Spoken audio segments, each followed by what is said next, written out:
Vanam Kabibhiriritam Kalmashapaham Shravanamangalam Srimadatatam Bhuvi Grinanti Ye Bhurida Janaha Om Shanti Shanti Shantihi. O Lord, your gospel is like nectar and bliss, showered upon the pain-stricken lives of suffering humanity. It dispels all the sins and misdeeds of life. It brings spiritual welfare in life. The spiritual beauty, prosperity and grace spreads through and through one who listens to your holy message. They are the real givers in the world who preach and pronounce the nectar of your holy message to the suffering humanity. Peace, peace, peace be unto us all. So we are reading the Gospel of Ramakrishna. This is October 18, 1885, and Sri Ramakrishna had the throat cancer. That's why he has come to Shampukur, Calcutta. And there is a discussion going on between the master and M. We are in the middle of that on page 849. Sri Ramakrishna was talking with M about Dr. Sarkar. M had been at the doctor's house the previous day to report the master's health condition.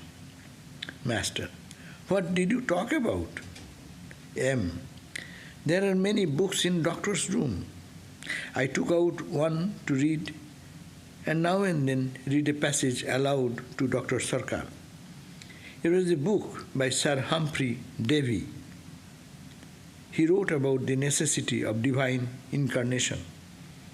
Master: indeed? What do you say to the doctor? M: there is one passage that stated that divine truth must be made human truth to be appreciated by us. Therefore, divine incarnation is necessary. Master: splendid. That's very good. M: the author gave the illustration of the sun. One cannot look at the sun, but one can look at its reflected rays. Master: very fine. Anything else? Another passage stated that real knowledge is faith. Master: that too is very good. If one has faith, one has everything. M: the author dreamt of the Roman gods and goddesses. Master: do such books really exist? Surely the author was inspired by God. Did you talk of anything else? M: people like Dr. Sarkar speak of doing good to the world.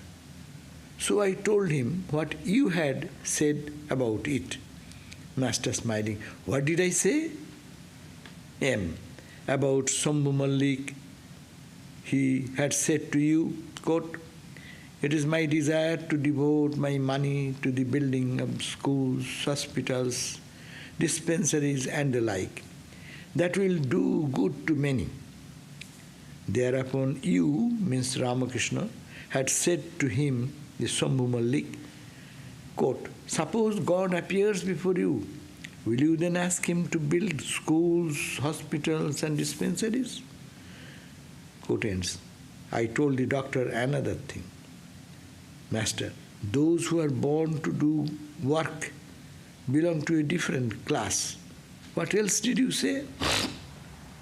M: I said to the doctor, if your aim is to visit the image of Mother Kali, what will you gain by spending all your time in giving alms to the poor by the roadside? First you had better somehow visit the image. Afterwards, you may give alms to your heart's content. Master, did you talk about anything else? M. Yes, I told him that many of those who come to you have conquered lust. Thereupon the doctor replied, I too have conquered lust. I said, you are a great man. It is no wonder that you have conquered lust. But the amazing thing is that under the influence, even insignificant creatures have conquered it. Afterwards, I told him what you had said to Girish. Master smiling, what did I say? M. You said to Girish, quote, the doctor has not been able to surpass you. Meaning, you said that with reference to his calling you a divine incarnation.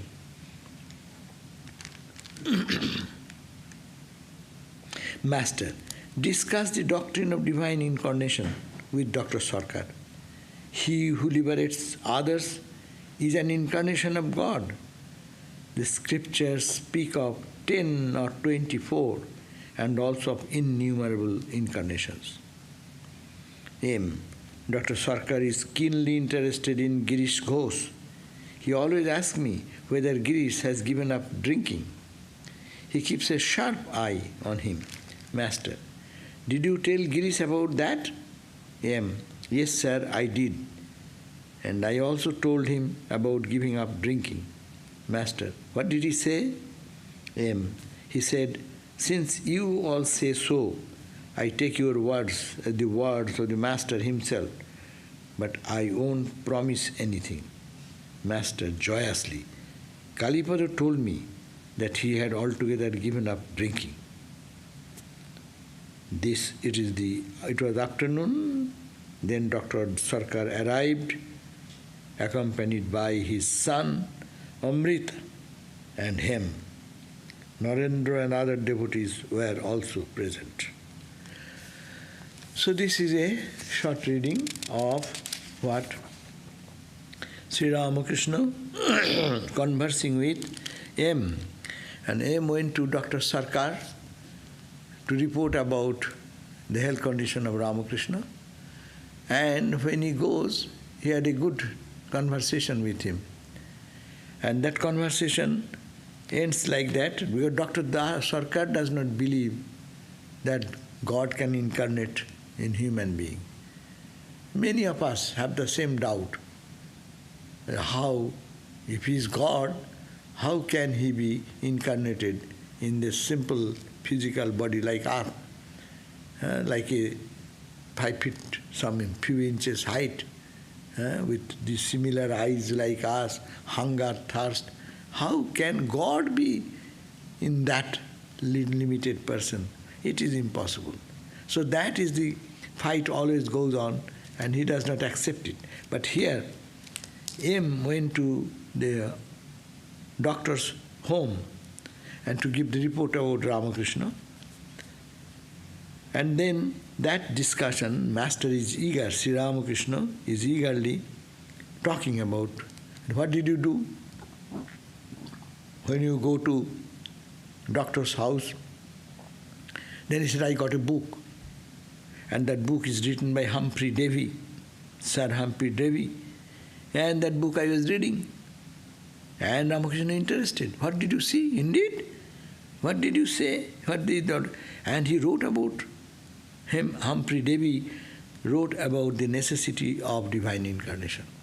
Because you know, in India is a country, that time, under British rule.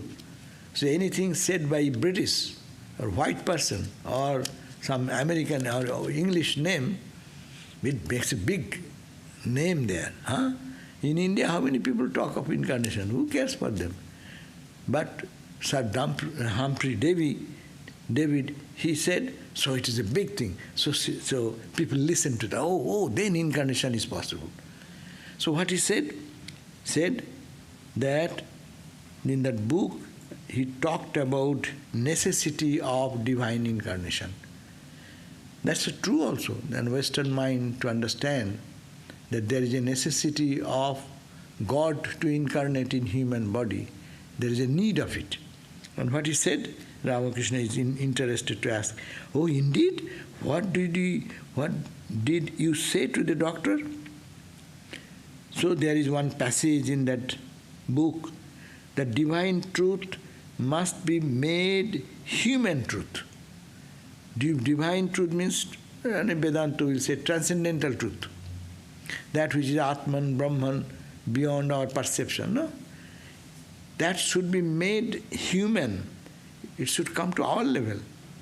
Otherwise it goes over our head. So must be made human truth to be appreciated by us. Therefore the divine incarnation is necessary.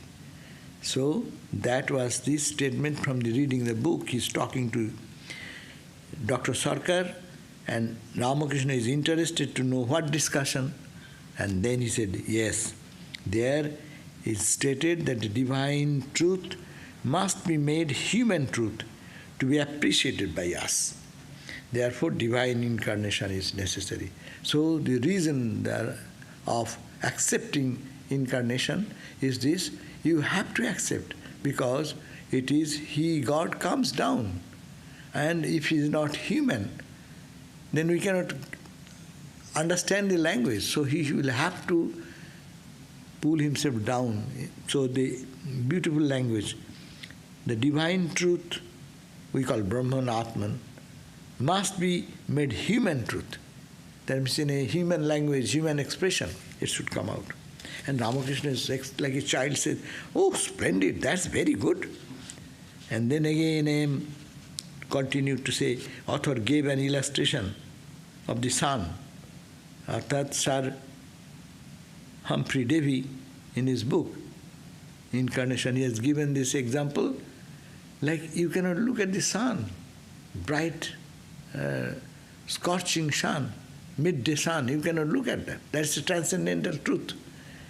You cannot see through the eyes and senses.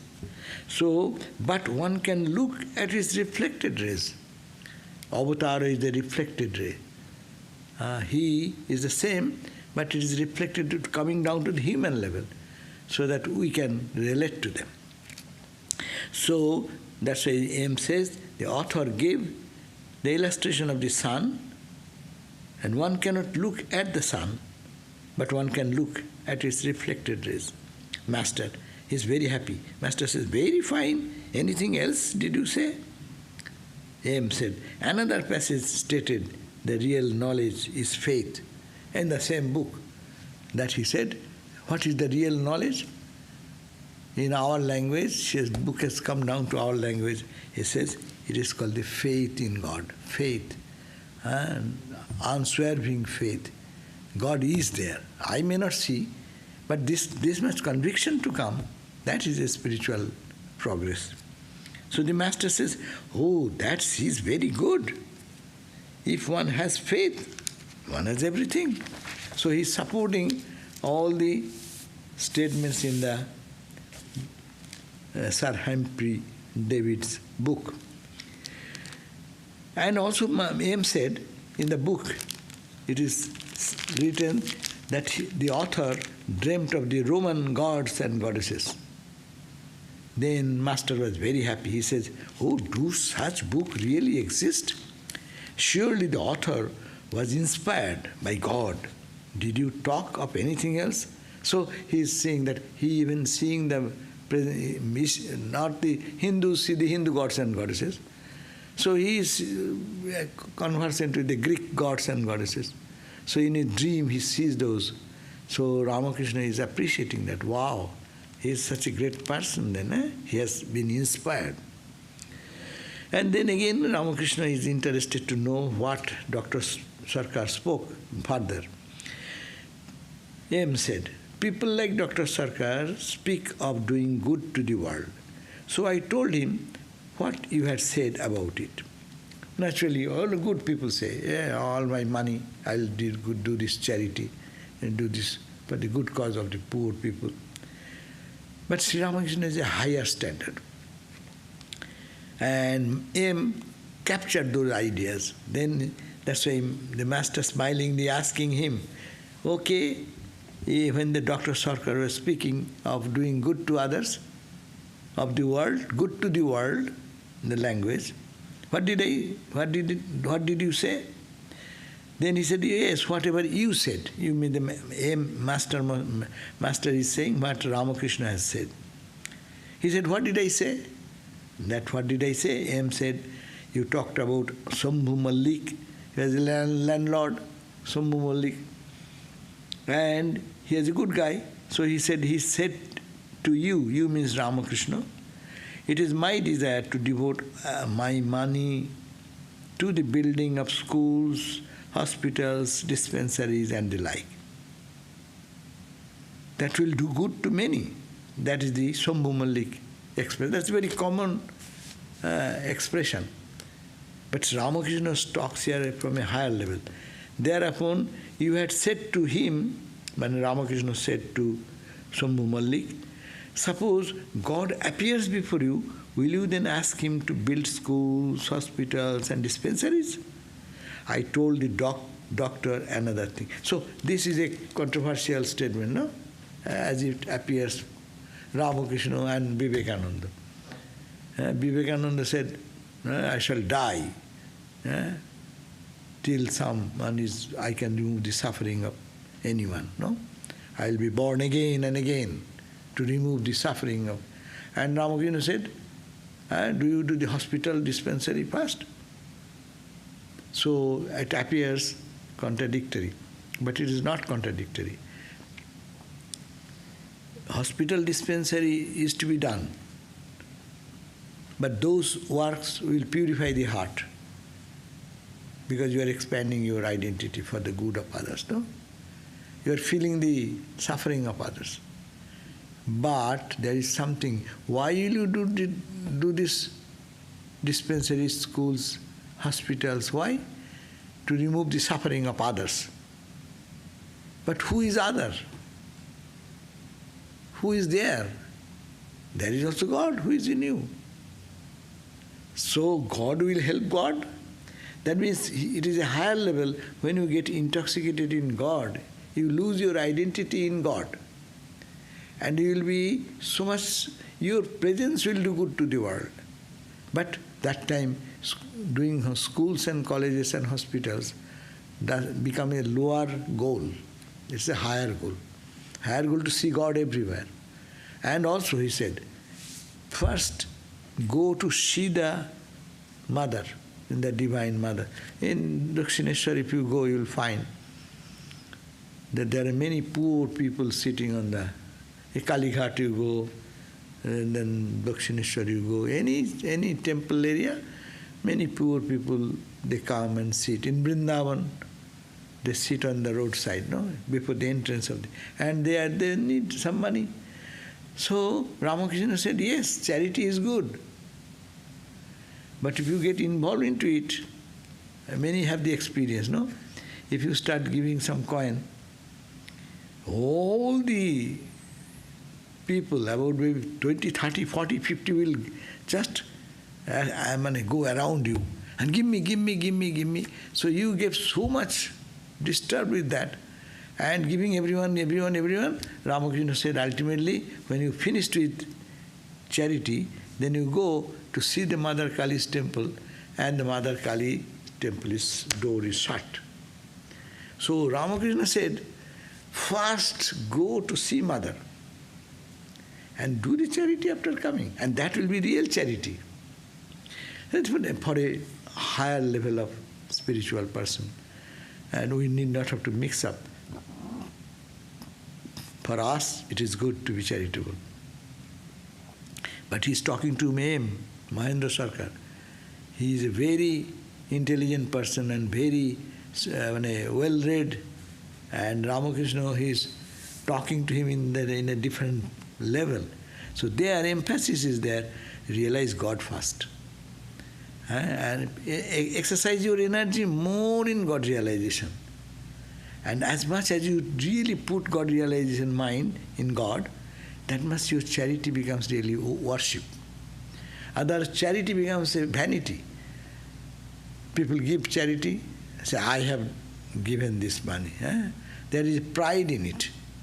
But that pride will go away if parallelly they dive deep into the spiritual life. So this is the inspiration what Sri Ramakrishna is saying. Otherwise this will appear a contradictory philosophy what the Ramakrishna mission is doing.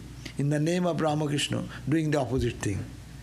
Actually it was a big problem when Swami Vivekananda started this Shiva Jnane Jiva Seva, service to individual people, thinking that we are serving Shiva. That was, of course, it came from Ramakrishna.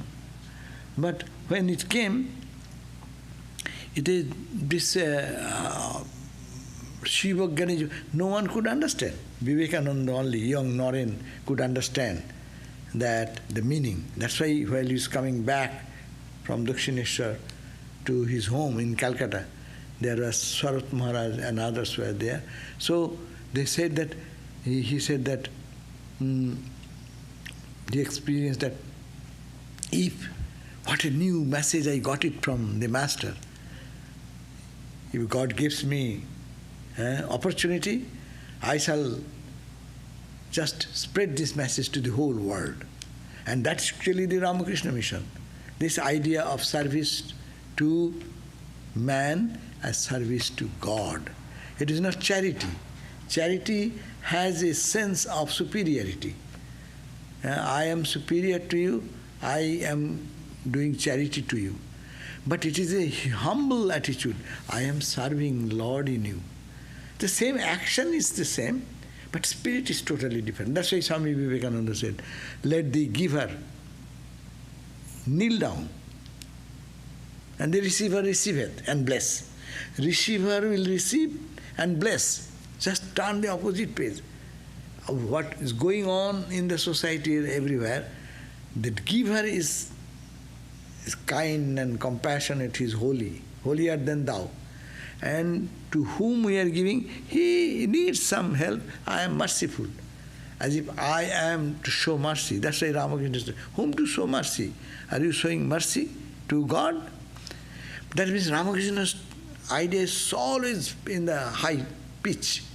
From that platform, it is service to God, service to God. But if one misses that point, everywhere charitable organization, charity, these are there.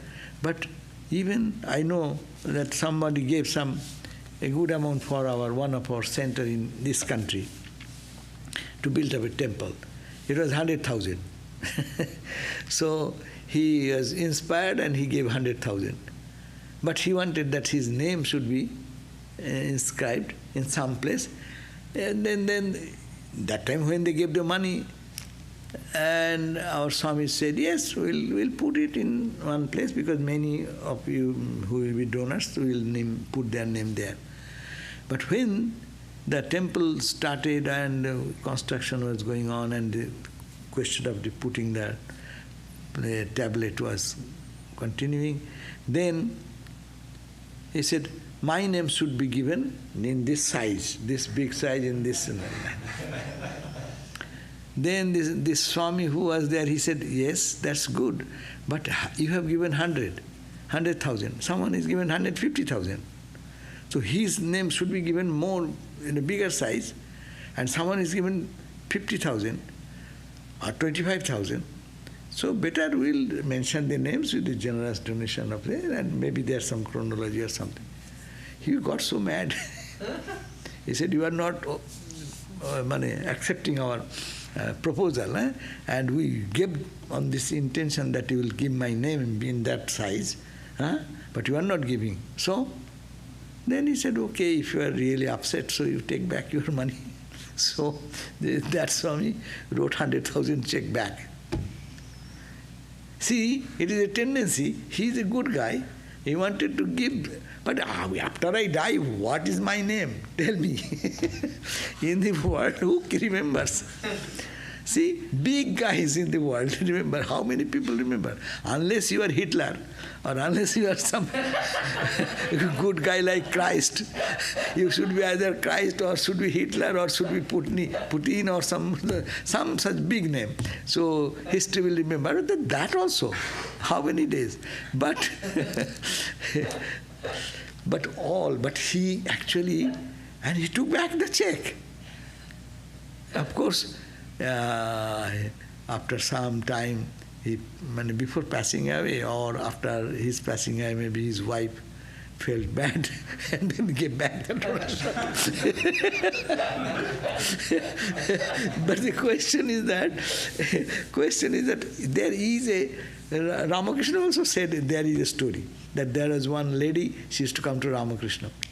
And she humbly prostrated. She was a poor lady, not much. But whatever she collected, and she made some, offered some stone in the steps of leading to Ganga in Benares.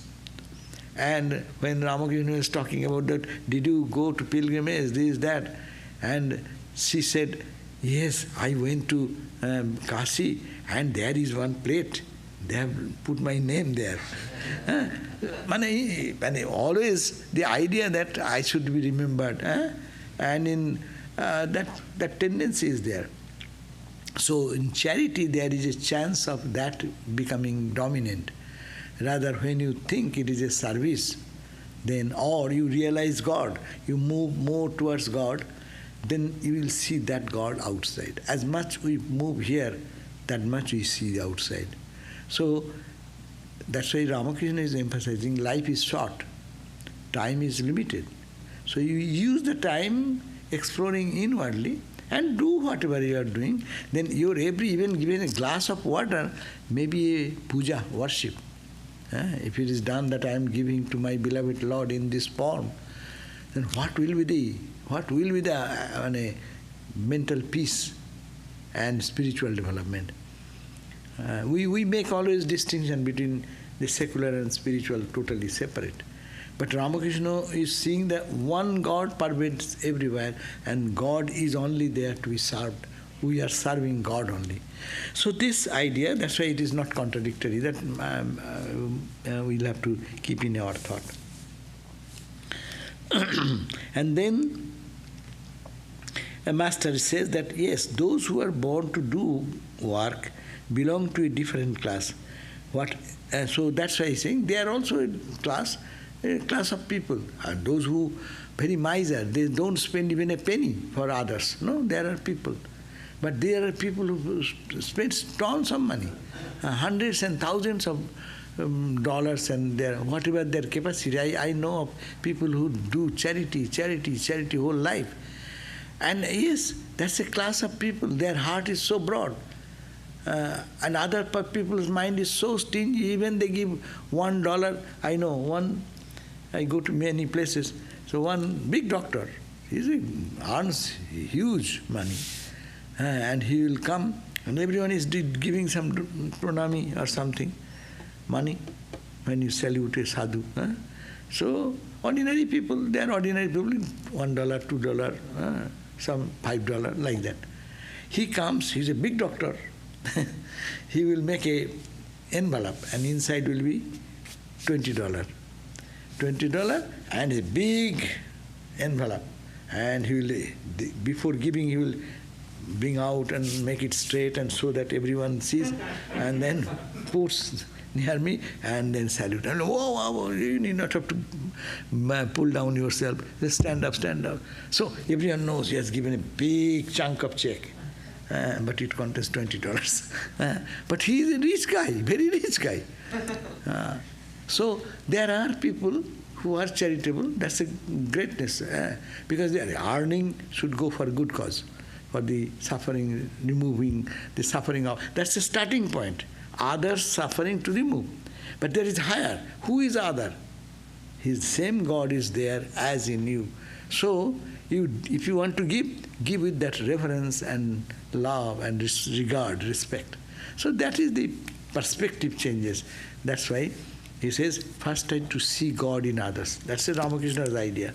Try to see God in others, and then whatever you do, that's why Ramakrishna says, you first go to see the Kali Mandir.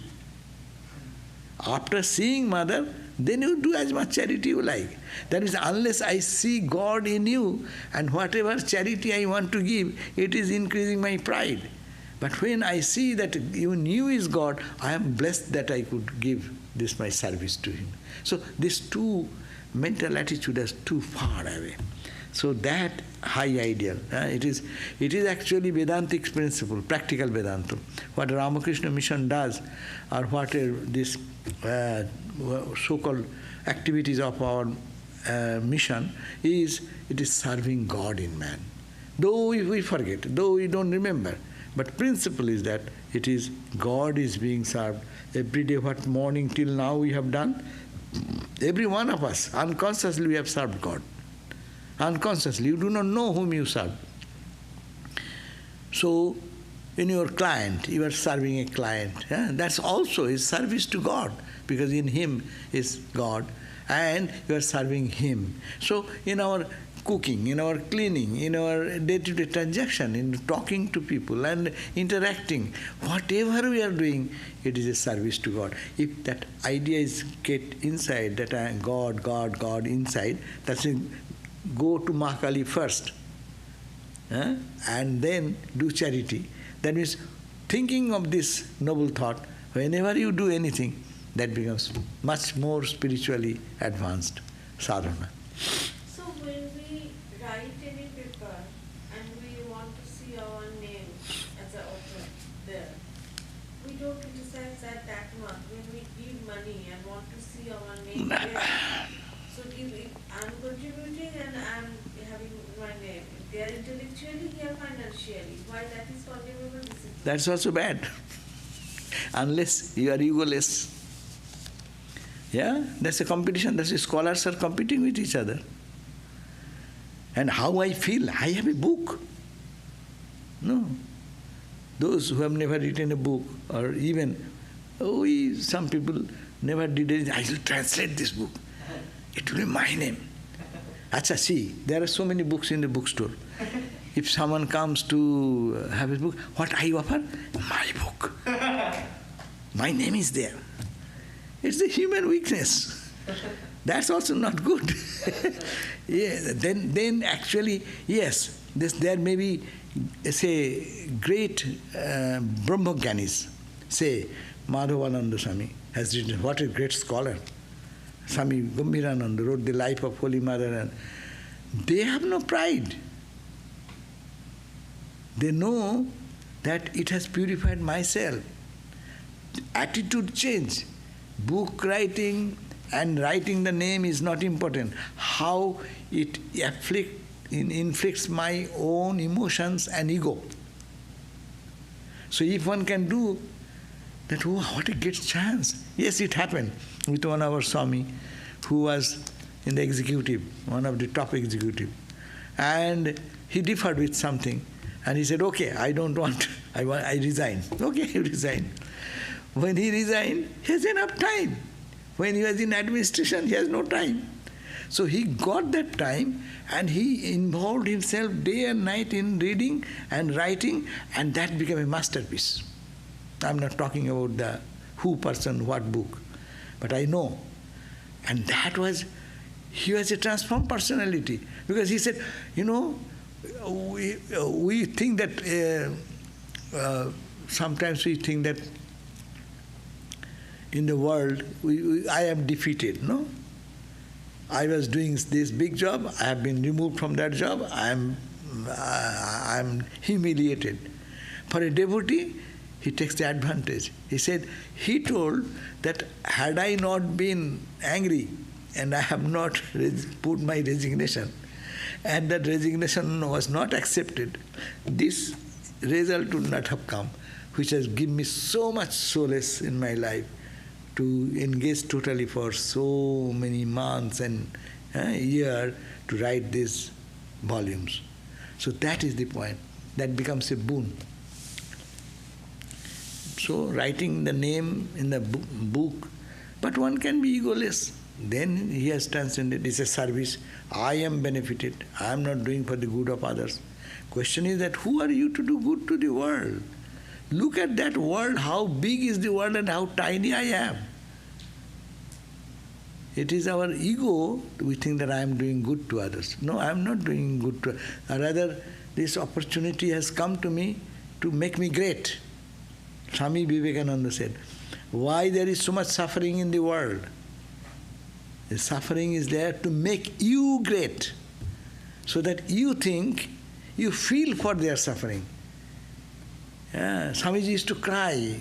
Whole night he will be, and after Chicago Parliament of Religions, the day he was in the hero, that night he's crying whole night in the floor. And thinking about the suffering of the people, the hunger of the people, how they are living, their daily living condition. So, in one side he is the hero. His name, his big posters came all over the Chicago roads, no? And everyone is Vivekananda. And he was becoming, the hero of the lecture bureau and everything. Wherever he goes, people will be waiting. Everyone is going out, listening to boring talks of other preachers or things. And one announcement will come. Now Vivekananda will be the last speaker. Bas, everyone sits down. That means he has such, but he has no ego. So this is the point. Lecture can make us egotistic. I am a good speaker, I am speaking, I am giving knowledge to people. Gone. It is lecture to pamper your ego only. I am so much meditator, I meditate more than you. I do 2 hours, 3 hours, and what? You do 15 minutes, no? I am higher than that. So ego can pop up in any way, in devotional practice, in japa. I do so much japa, other does not do.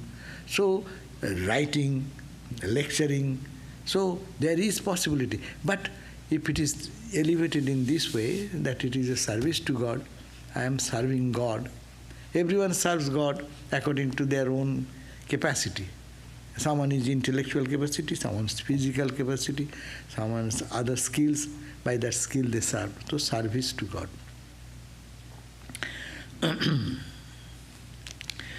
Did you talk about anything else? M is our master is asking to M. Yes, I told him that many of those who come to you have conquered last. What is the benefit of coming to Sri Ramakrishna? That's one important point. That this is the testimony. Ramakrishna said, I am the destroyer of all karma. Ami karma nasha. I destroy all karma. That means we are here because of our karma. Our desire prompted karma. No? Ramakrishna said, if anyone comes to me, then I am karma nasha. I destroy all karmas, past, present, future. I am Farasdanga. I am the French territory in British rule in India, no? In French territory, there is zone, they are controlled by the France and their military power. India. So this side, outside Chandannagar was a territory of the French. And Calcutta was not far away. So under the British rule, if any freedom fighter or somebody does something, he sneaks into the Chandannagar area, then British government cannot do anything. So Ramakrishna said, I am that French territory. This is the world which tries to catch you or give punishment or put something into trouble. But you come inside to me, then it is a French territory. No one will be able to touch you. But what is that Ramakrishna coming into means? That is the point. He said, those who come to you have conquered lust and greed normally.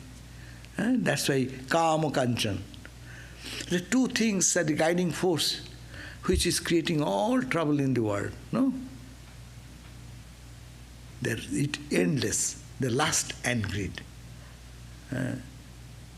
See all the conquest of the kings, how many wars and military, this, that going on, only for what? Lust.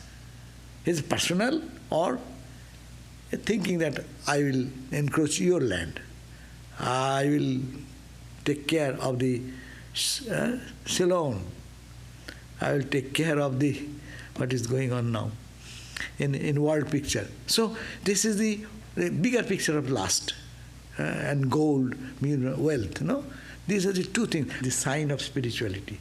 The mind will be so purer and purer and purer that these lower propensities will gradually be lesser and lesser, and the higher propensity. You are not losing anything. You are getting greater joy, greater peace, greater tranquility of the mind. That means, what is the proof of coming to Ramakrishna? Meaning a transformation is happening. That's why he said, that M said, I told Dr. Sarkar that many of those who come to you, they have conquered lust. Thereupon the doctor also replied, I too have conquered lust. Then I said, means the M said, you are a great man that Ramakrishna, Holy Mother said, no, those who can conquer their desire, vasana, then they are realized soul. Now, you are realized now. If the desires from the heart is subsided. So, desire for the pure love, that is the criterion. And people have to do nothing. And that's why I say sometimes, to look at the picture of Ramakrishna. We cannot meditate. That's okay. But look at the picture, because that picture is Samadhi picture. It is in the state of Samadhi when the mind is tuned to God consciousness, totally absorbed in that God consciousness. Even the Dr. Sarkar does not find the pulse. And it pulse does not, I was reading the other day, Swami Brahmananda. Half an hour, there is no pulse. Dead body almost, medically. But after he comes back again. So in this period of time, he is tuned to the absolute consciousness of the divine. And that spiritual energy which is there around that body and that personality, if we just view that intently, that purity will come. And those who can meditate, they will get better benefit. That is the sign. What is the sign of coming to Ramakrishna? Transformation of the character. Purity of the character will develop more and more and more. And more peace, more joy, more tranquility, more love, unconditional love for others. That, like Lokesharananda Swami, because we know him, many of you have seen him. So you see a person transformed. That transformation is spirituality, that transformation is called religion. It is not going to church and temple, but to transform. So coming to Ramakrishna means transformation. And that is the transformation where there is no lust, there is no greed. Gradually reducing. And lastly, he said afterwards, what I said to Girish, Master, Sri Ramakrishna is verifying, because he will have to write all the statements in Ramakrishna. The Gospel will come out. So he is verifying with M. What did you say? It's okay, then it's right. You have said the right thing. What did I say? I said with Girish. What did I say? Then he is repeating, you said this. And that is getting a stamp, validity. M said, you said to Girish, what did you say? The doctor has not been able to surpass you. You said that with reference to his calling you a divine incarnation. That means the doctor has not been able to surpass you, means the Girish. Girish believes that Ramakrishna is God incarnate. And because he does not believe in it, that's why he has surpassed you. That means he remains the same. Master, discuss the doctrine of divine incarnation with Dr. Sarkar.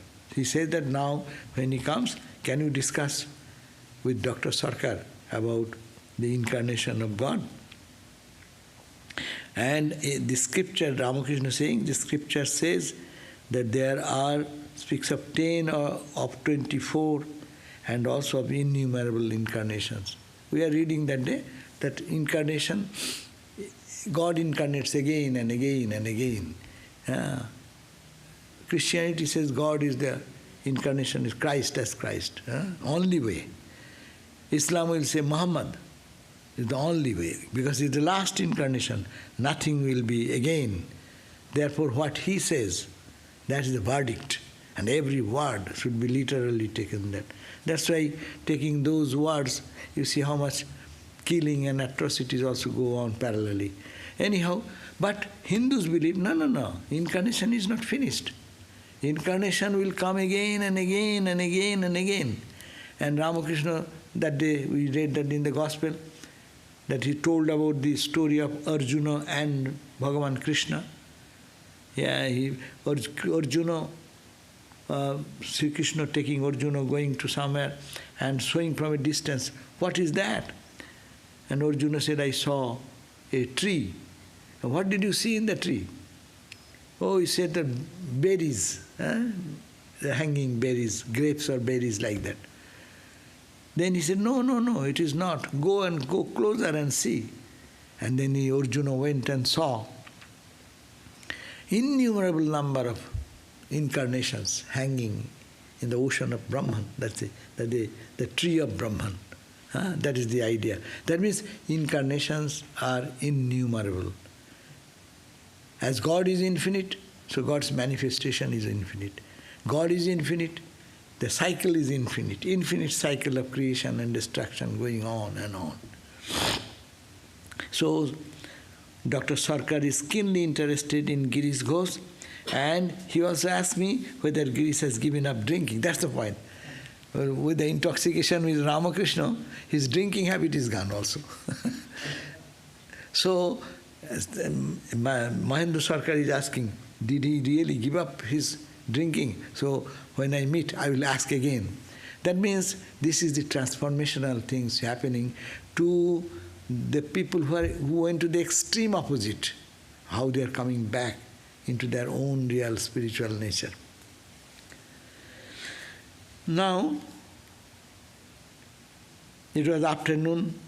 Dr. Sarkar then arrived with his two children, son. One's name is Amrit, and another is Hem. And there Naren and other devotees were also. Sri Ramakrishna was talking aside to Amrita.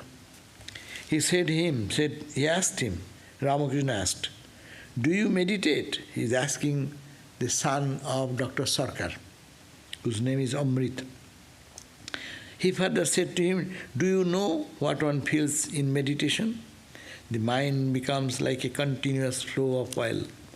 It thinks of one object only, and that is God. It does not think of anything. See, he is giving we know this, in the scripture also it is said, Toilodharavat. Mind will flow towards God like a stream of oil poured from one container to the other.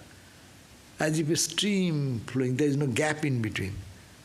That's why Patanjali says that avichinna toilodharavat, unbroken flow of oil. So our thought, if one drop goes for God, and there is a gap of 10 minutes, 20 minutes, 30 minutes, and then another drop may come, by the time it goes away. And Ramakrishna said, what is meditation? He says that what it feels like meditation, Ramakrishna himself is saying, the mind becomes like a continuous flow of oil. It thinks of one object. Where it flows, mind flows in God only.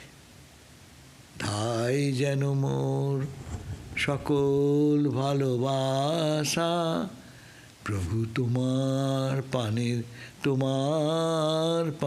O Lord, let my mind flow towards you, day and night, only unidirectional. Tumar pane. And wherever I move around, Chitto amar jokhon jethay rabe, I am working in the world. My mind remains in business. My mind remains in interaction with people. Make me such that I can respond to your call immediately. That means I can think of you there also. So let my heart, my mind flow continuously in your thought, your thought, your thought. So that unidirectional, continuous flow of thought, that is called meditation. And that meditation depends means your samadhi. If that continuous flow goes only in God and God, then nothing will remain. World will be forgotten. When you do some concentrated work, look at that, we do that. We go to samadhi. We go to samadhi. In our act when you are very deeply engrossed, you forget your hunger, you forget your thirst, you forget the surrounding. And that is a samadhi. But samadhi, that subject is different, and this subject is God. So we know, we are not that we do not know what is concentration, not that we do not know what is meditation. We do it. But when it's favorite subject of ours, some musicians when they get totally, just dive deep into their music, they forget the world. And that they're in samadhi state. That's why they go to trance-like thing. They find so much joy.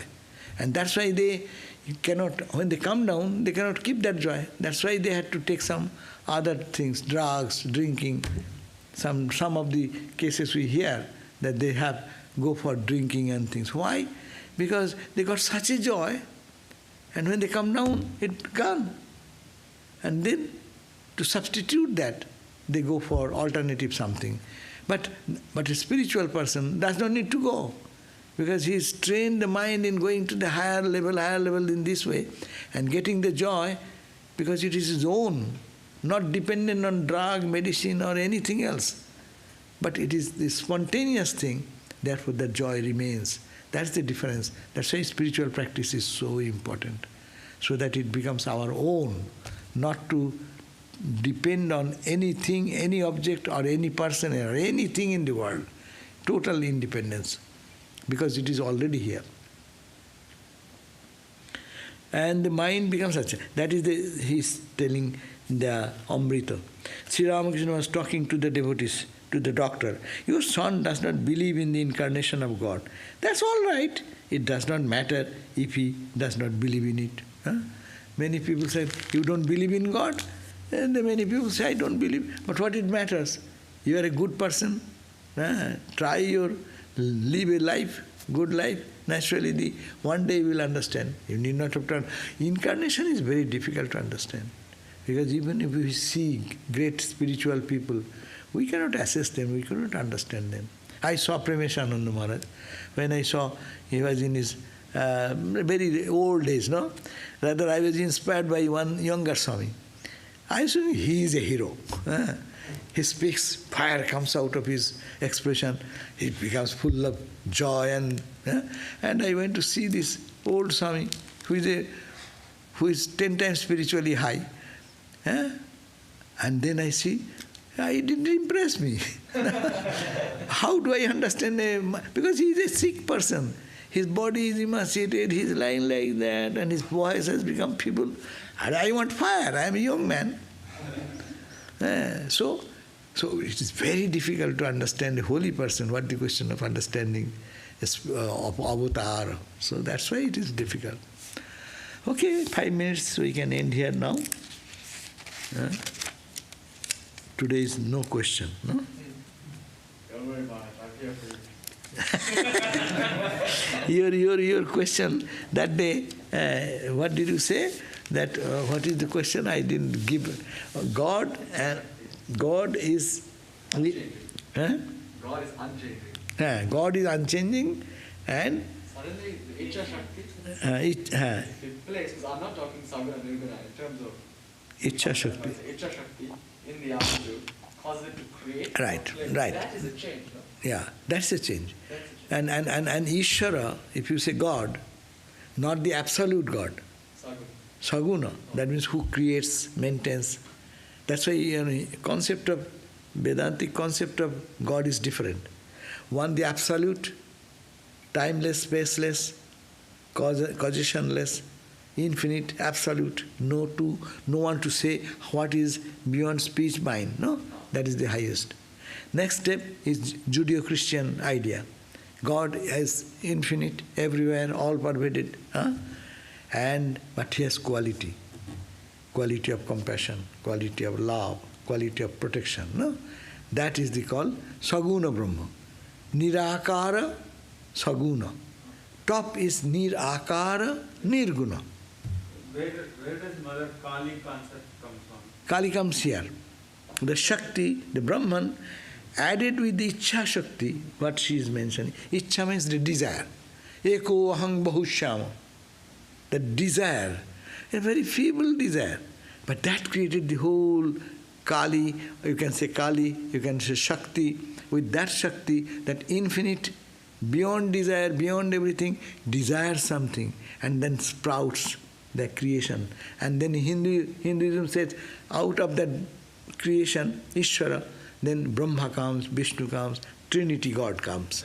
So, you use same word God for that mother power as well as these other gods. That's what I was trying to see if there's a... Mother God is the prime God because Ichha Shakti starts there, desire, willing, and then that bifurcates in so many ways. It's a next grade. So Hinduism has another gods and goddesses, so many gods and goddesses. They are departmental authorities. Fire department God, water department God, education department God, finance department God, no? Even the light, we are reading yesterday, God of the hands, your hand, my hand, all hands, we are thinking, yeah, my hand. But there is one who identifies all the hands, all the eyes. There is one God. That is called, he is the boss of all the eyes, eye department. Now actually Hinduism wants to see the consciousness everywhere. That's why and that's a great idea. That makes a sense also. So, say, we don't see here, no? But we are walking in this land of Hollywood, no? But do you know who is the police chief here?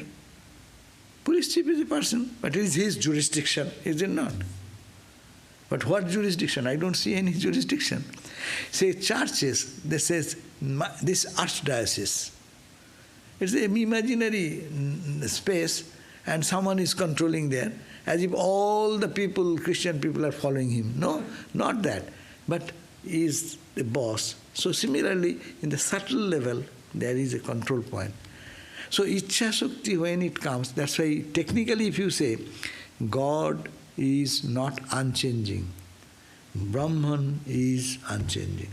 God is not. Whenever you say God, one step down, He's changing. because it is coming down one step, meaning it has the desire to be compassionate, desire to help others. He creates, he sustains. A creation means change. Sustenance means change. Destruction means change. Everything falls in the change. So this step down, this Vivartavada, it's not actually stepping down. That is, then you cannot talk anything. Vivartavada means it's a philosophy, there is no change. So why are you talking about the Ishvara? If Nirguna steps down to Sarvada, But when you are saying step down, then you are using the devotees' language. There is no step down, no up down. Whatever you see, it is only Brahman. You are looking at the waves. Waves are also ocean. And the calm ocean is also ocean. You are looking at the ocean. You are touching the ocean, but you are touching the ocean only in the form of wave only. Wave is no different than ocean. After knowledge, that comes. So that is the Vivarta means that. Without changing anything, it appears. Without changing the rope, it appears to be a snake. Without changing a stump tree, you think there is a police standing or there is a bad guy standing with a gun Or you say, my friend is waiting for me there. All misconception, this is vivarta. Without changing the object, your mind is speculating all this. Okay, so there is some question has come. Which is the ideal path? Leave everything and focus completely on God, or to focus completely on doing our work well? It depends, this question depends which is the ideal path. Two questions. Leaving everything and focus completely on God, this is one path. Or to focus completely on doing things and forget God. So it depends on the student who is in what condition. No? Our path is that Swami Vivekananda said, work and worship. Do meditation in the morning, in the evening, in the noontime. Try to remember in between as much as you can. And also do work.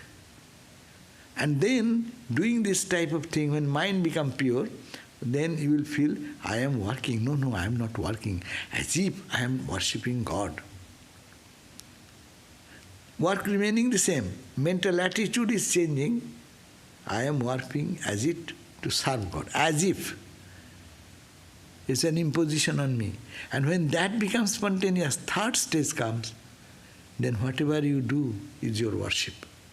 So there is no distinction in the shrine, meditation, focus 24 hours.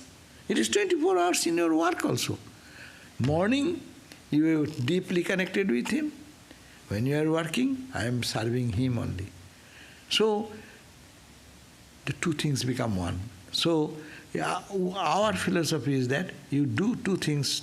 First, do your spiritual practice, and also think whatever you are doing whole day, it is you are doing for Him, practice of the presence of God, Brother Lawrence. So take that attitude, then whole day will be your connection with God.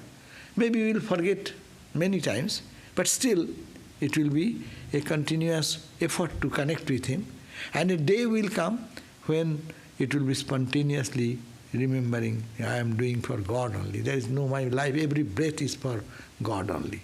So that will be the ultimate. So I would suggest that is neither to give up this, neither to give up. We cannot, even if I try, then what you said, leave everything and focus completely on God. You are not fit, I am not fit. Okay, if someone says, okay, from this morning, this night, you have to do nothing. Day and night, you meditate on God and think and focus on God. Okay? And one sadhu did that in Belur Math. He complained to one of the boss Swami that Swami, too much work and I don't get any time and I am totally disturbed. And where is my time for meditation? Then he first said that you are doing Thakur's work, Lord's work. In a monastery, what are you doing? For whom you are doing? Ramakrishna's monastery, you are doing for Ramakrishna. Say, Lord's place, you are doing for Lord. No, this is too much. Okay, then what you want? I want to do meditation and focus. That is what Thakur said, day and night, focus, realize God. Okay, ठीक है. Okay, from tomorrow, you go and stay in this monastery, in this room. You need not have to come out. Food will be served in your room. All facilities are in your room. You just have not to do anything. Just focus on God. He was so happy. And he went. Next day, one day is very good excitement, second day excitement, third day excitement reducing. How can you keep your mind 24 hours in God? Are you ready for that? It needs long preparation. So people don't think that in one day he will raise 500 pounds weightlifting. I will keep my mind 24 hours in God. You are not capable, you are not fit for that. You will be mad unless you have prepared yourself by every day practicing sincerely, spiritual practicing and praying and doing all these things. So he ultimately came back and fell at the feet. Swami, it is not possible. How long it lasts in Mahatma? Maybe 1 or 2 weeks, maybe. Now just think about that. Suppose I lock you in your room, you need not have to hear attached bathroom and all the facilities are there, and you read books and you do whatever. Books are available, music you can do. What you want spiritually today, not to disturb by anyone, and you want only steep yourself in God consciousness. We are not fit for that. So that's why it's better to do a balanced thing. Another question, is knowledge of Brahman or enlightenment possible without meditation? Knowledge of Brahman, Vedantic path, they don't say meditation, they don't meditate. They call Sravana, Manana, Nididhyasana. Some people, Sravana means listening. I am Atman, I am Brahman, I am not the body, not the mind. That is the path of Jnana. And they need not have to do meditation. Meditation is a lower stage, according to Vedanta. Because you are that. Why are you meditating? You see the reality. You are meditating as if you are something and your object of meditation is something. No, you are that.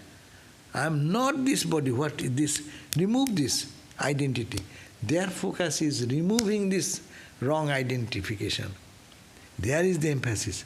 And I am that. Though they say that the more emphasis goes on giving up. No, neti. Not this. So they don't meditate. Meditation is called lower sadhana for the true Vedantic students. That's why they don't do. As I told you, one of my friends in the early days of my joining, he will not, when we go to meditate, he is standing there and looking at the world, sky and this and that. Hey, let us go for meditation. Well, what meditation?